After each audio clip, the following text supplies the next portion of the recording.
20세의 마케도니아 왕이 되었고 그리스의 여러 폴리스를 장악한 후 페르시아 정복을 위해 원정을 떠나는 알렉산드로스. 이어 인도와 이집트로 그의 원정은 계속됩니다. 그리스에서 출발한 10여 년간의 원정은 페르시아, 이집트, 인도에 걸쳐 대제국을 건설한 위대한 과정이었고 육로를 통한 최초의 정복 활동이었습니다. 세계를 호령했던 알렉산드로스는 33세의 짧은 나이로 생을 마감합니다. 하지만 그의 죽음과 함께 새로운 시대가 열리는데 그는 정복지마다 도시 알렉산드리아를 건설하고 그리스 문화를 오리엔트에 전파시키고 두 문화가 서로 영향을 주고받아 새로운 시대가 탄생합니다. 그의 죽음 이후 로마 제국이 들어서기까지 약 300년 동안 융성했던 헬레니즘 시대는 그의 또 다른 성과입니다. 그가 세상을 떠난 지 2000년이 훨씬 지난 지금도 많은 사람들에게 익숙한 것은 그가 이룬 성과가 역사의 어떤 인물보다 위대했기 때문입니다. 아버지는 나에게 생명을 주었으나 아리스토텔레스는 나에게 훌륭하게 사는 법을 가르쳐 주었다. 플루타르코스 영웅전 기록에 의하면 알렉산드로스는 자신의 아버지와 스승을 이렇게 표현했습니다.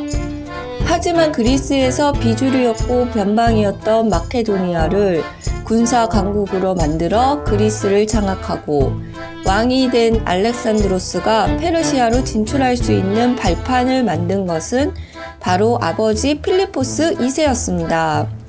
또한 알렉산드로스가 평생 멘토로 여겼던 아리스토텔레스에게 아들의 교육을 부탁했던 장본인도 필리포스 2세였습니다.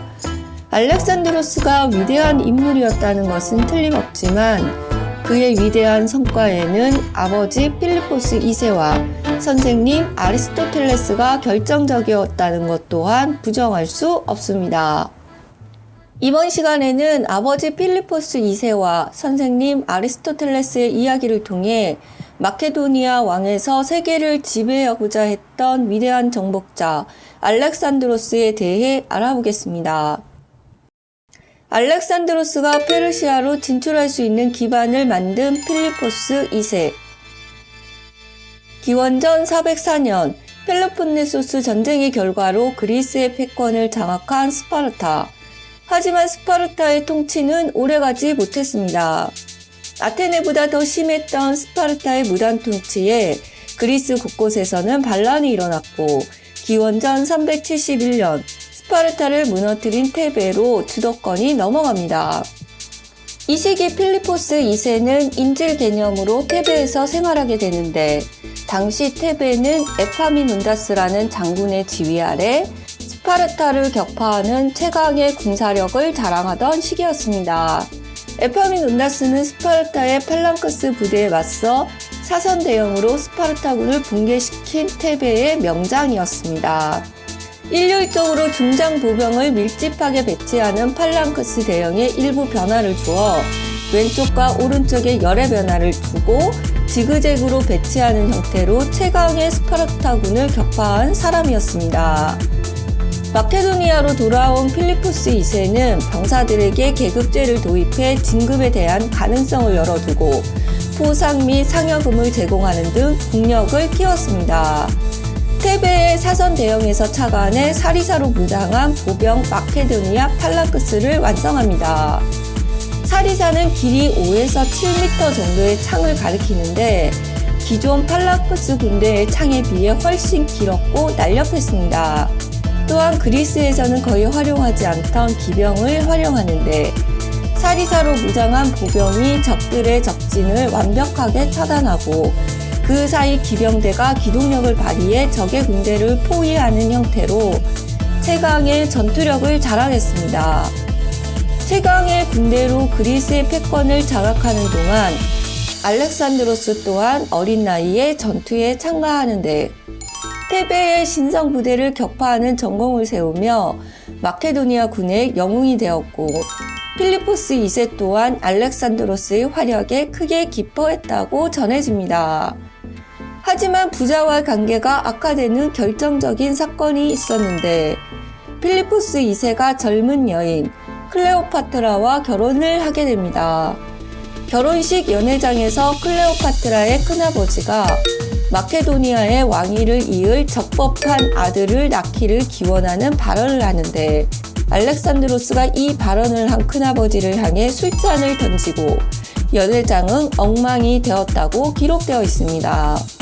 알렉산드로스의 어머니 올림피아스는 마케도니아 출신이 아니라는 이유로 사람들에게 무시를 당하고 있었는데, 자신이 있는 자리에서 이런 발언을 들은 알렉산드로스는 분노할 수밖에 없었습니다.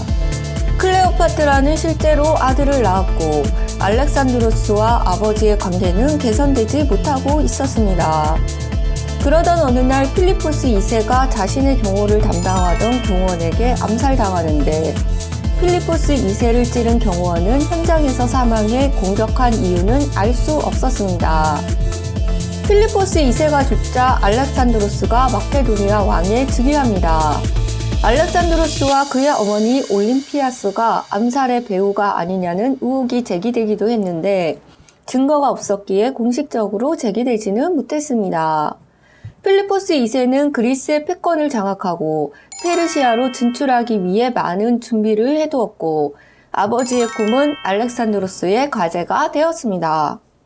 알렉산드로스가 아리스토텔레스를 통해 본 세상.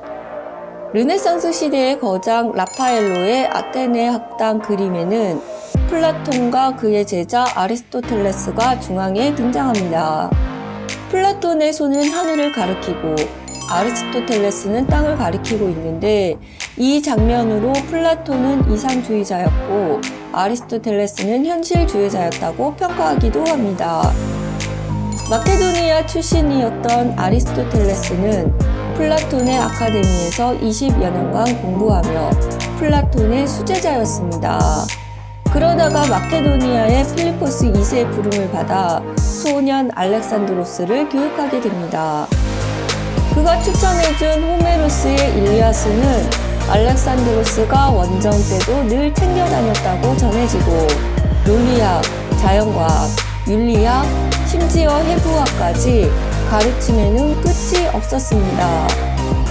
일리아스를 노래한 호메로스, 아리스토텔레스, 알렉산드로스가 등장하는 렘브란트의 그림입니다. 호메로스 동상에 머리를 쓰다듬고 있는 아리스토텔레스는 소매가 넓고 화려한 비단 옷을 입고, 알렉산드로스가 선물한 금으로 만든 체인 장식품을 걸치고 있습니다.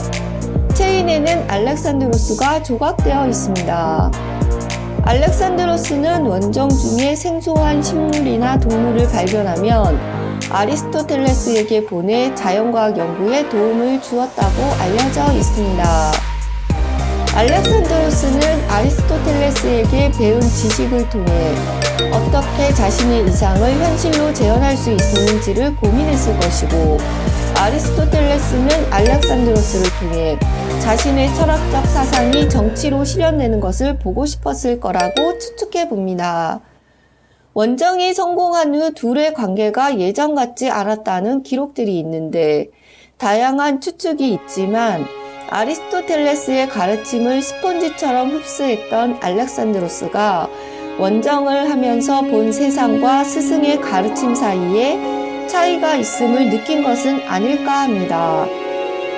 아리스토텔레스의 저서에는 국가 구성원을 남성, 여성, 아이, 노예 등으로 구별하고, 여성과 노예를 남성의 삶을 위한 도구적인 역할로 규정합니다. 또한 그리스만이 문명국이었고 아시아는 야만국이라고 구별하기도 합니다. 아리스토텔레스의 이러한 주장을 근거로 아리스토텔레스가 인종차별주의였고 여성 혐오주의였다고 주장하기도 하는데, 당시 그리스인의 평균 정서가 그러했을 것이고 아리스토텔레스가 그 정서를 뛰어넘을 만큼의 철학자는 아니었다는 정도로 평가하는 것이 타당할 듯 합니다. 페르시아, 인도, 이집트의 문명을 접한 알렉산드로스가 그들도 나름대로 질서와 문화를 가지고 있다는 것을 몸소 느꼈고, 그리스만이 문명국이라는 스승의 주장에 반박했을 가능성이 커 보입니다. 정의와 진리를 위해 죽음을 선택한 소크라테스. 소크라테스의 죽음에 강렬한 자극을 받아 그의 사상을 추구하며 진정한 이데아를 꿈꿨던 플라톤. 플라톤의 제자였지만 영원한 것, 불변의 진리를 찾아 헤매던 플라톤과는 달리 현실에서 진료와 형상으로 그 원리를 이해하려 했던 아리스토텔레스. 알렉산드로스가 원정 중 갑자기 세상을 떠난 후 신을 모독했다는 논리로 기소당한 아리스토텔레스는 소크라테스와 정반대의 선택을 합니다. 아테네가 철학에 대해 두 번 죄를 짓지 않게 하기 위해서라는 이유로 킬키스라는 작은 섬으로 도망칩니다. 자신이 믿는 진리를 부정하지 못해 죽음을 선택했던 소크라테스와는 다른 현실적인 선택이었습니다. 재밌게 시청하셨다면 구독과 좋아요를 눌러주세요.